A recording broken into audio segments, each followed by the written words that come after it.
Halo sahabat semua, kali ini aku ingin membawakan sebuah kisah luar biasa yang telah menginspirasi jutaan orang di seluruh dunia. Kisah ini bukan hanya tentang uang, melainkan tentang pola pikir dan pilihan hidup yang bisa mengubah segalanya. Kisah ini datang dari seorang anak bernama Robert Toru Kiyosaki, penulis buku terkenal Rich Dad Poor Dad. Robert tumbuh di Hawaii pada tahun 60-an. Ia memiliki seorang ayah kandung yang sangat cerdas, berpendidikan tinggi, bergelar doktor, dan dihormati sebagai seorang pegawai negeri yang berdedikasi. Ayah ini percaya penuh pada pendidikan formal. Beliau selalu menekankan bahwa untuk sukses seseorang harus bersekolah dengan giat, mendapatkan nilai tinggi, lalu mencari pekerjaan tetap dengan gaji yang aman.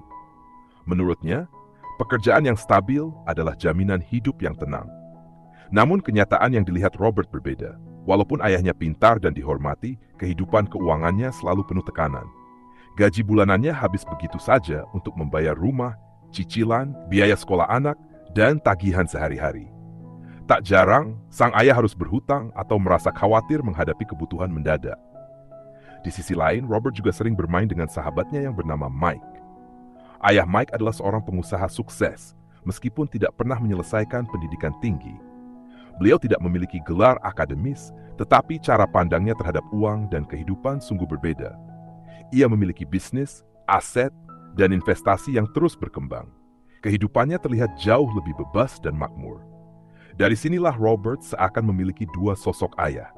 Ayah miskin adalah ayah kandungnya sendiri, yang percaya pada jalur pendidikan formal dan pekerjaan tetap. Ayah kaya adalah ayah sahabatnya Mike, yang percaya bahwa kebebasan finansial hanya bisa dicapai dengan belajar tentang uang, berani mengambil risiko dan membangun aset. Kedua ayah ini memberi nasihat yang sangat bertolak belakang. Ayah miskin berkata, "Nak, belajarlah sungguh-sungguh supaya kamu bisa bekerja di perusahaan besar." Ayah kaya berkata, "Belajarlah supaya kamu bisa membangun perusahaan sendiri." Ayah miskin sering berkata, "Aku tidak mampu membelinya." Sementara ayah kaya mengajarkan, bagaimana caranya aku bisa membelinya? Kebingungan itu membuat Robert kecil semakin penasaran. Ia ingin tahu jalan manakah yang benar. Suatu hari, ketika ia dan Mike merasa iri kepada teman-temannya yang memiliki mainan lebih bagus, mereka mendatangi ayah kaya untuk meminta nasihat. Alih-alih memberi mereka uang, ayah kaya justru memberi tantangan. Ia berkata, "Kalau kalian ingin kaya, jangan menunggu orang lain memberimu uang. Belajarlah bagaimana caranya membuat uang." Sejak saat itu, Robert dan Mike mencoba berbagai cara. Awalnya, mereka membuat koin palsu dari timah. Tapi ketika ketahuan, ayah kaya tidak memarahi mereka. Ia malah menjelaskan bahwa semangat mencari jalan itu bagus. Hanya saja mereka harus belajar cara yang benar dan tidak melawan hukum. Kemudian mereka membuka usaha kecil dengan menyewakan majalah bekas kepada anak-anak lain yang tidak mampu membeli majalah baru. Dari situ, Robert belajar bahwa uang bisa dihasilkan bukan hanya dari kerja fisik, tapi juga dari ide kreatif. Ayah kaya lalu mengajarkan pelajaran paling mendasar. Jangan terjebak dalam lingkaran tikus.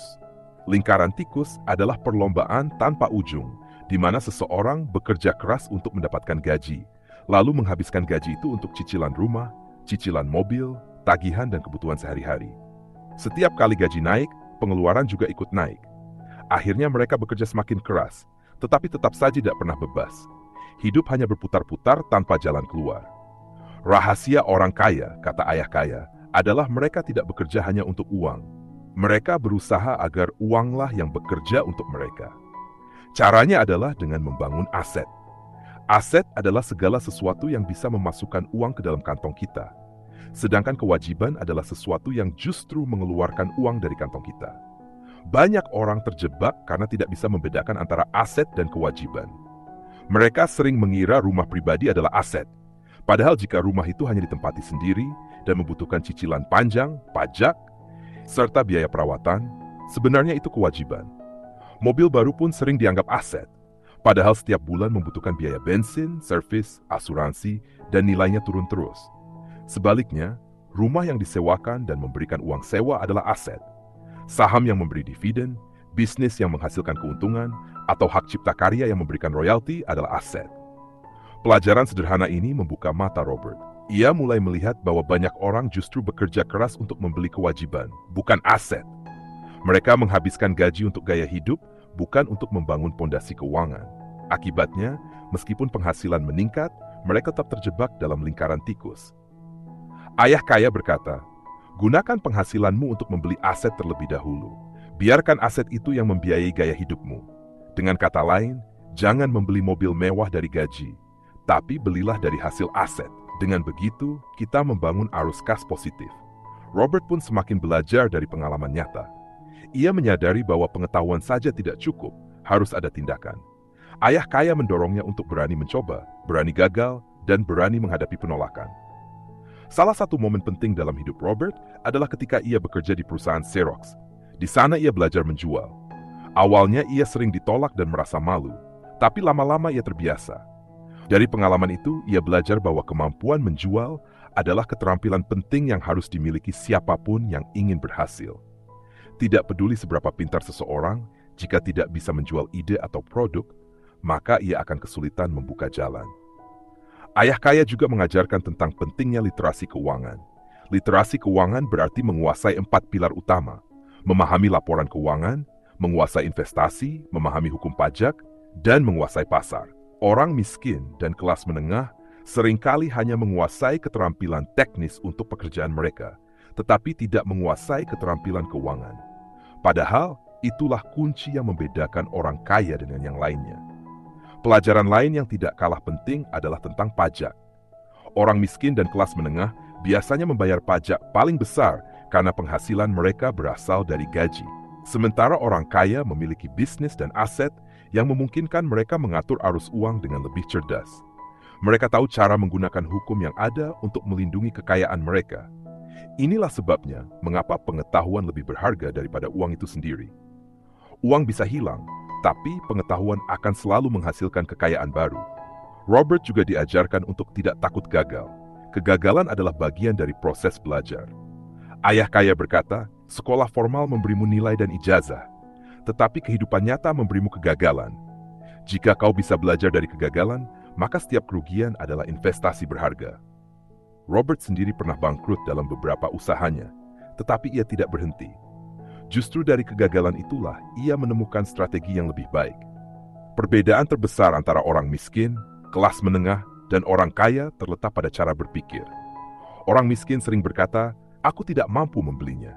Sedangkan orang kaya selalu bertanya, bagaimana caranya aku bisa membelinya? Pertanyaan membuka pikiran, sedangkan pernyataan menutup pikiran. Dengan pertanyaan, otak kita dipaksa mencari solusi, berinovasi, dan menemukan jalan keluar. Dari semua pelajaran itu, Robert akhirnya merangkum inti buku Rich Dad Poor Dad menjadi pesan sederhana. Pertama, jangan bekerja hanya untuk uang, tetapi biarkan uang bekerja untukmu. Kedua, bedakan dengan jelas mana aset dan mana kewajiban. Ketiga, bangun aset terlebih dahulu sebelum memenuhi gaya hidup.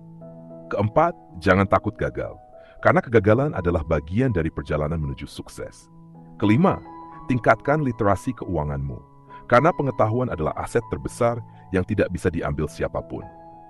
Robert kemudian menulis buku ini agar orang lain tidak perlu mengulang kesalahan yang sama. Ia ingin agar kita semua sadar bahwa kebebasan finansial bukan ditentukan oleh seberapa tinggi gaji, melainkan seberapa cerdas kita mengelola uang. Ia ingin orang menyadari bahwa pendidikan formal memang penting, tetapi pendidikan finansial jauh lebih penting untuk mencapai kebebasan. Akhirnya buku ini mengajak kita semua untuk merenung. Apakah kita ingin hidup dalam lingkaran tikus, bekerja keras seumur hidup hanya untuk membayar tagihan? Ataukah kita ingin membangun aset keluar dari lingkaran itu dan meraih kebebasan finansial? Pilihan itu ada di tangan kita masing-masing. Dan sahabat semua, pelajaran terbesar dari Rich Dad Poor Dad adalah uang bukanlah tujuan akhir. Uang hanyalah alat. Tujuan sejati adalah kebebasan. Kebebasan untuk hidup tanpa terikat gaji, tanpa terikat hutang, tanpa terikat rasa takut miskin. Kebebasan untuk memilih jalan hidup sesuai impian kita.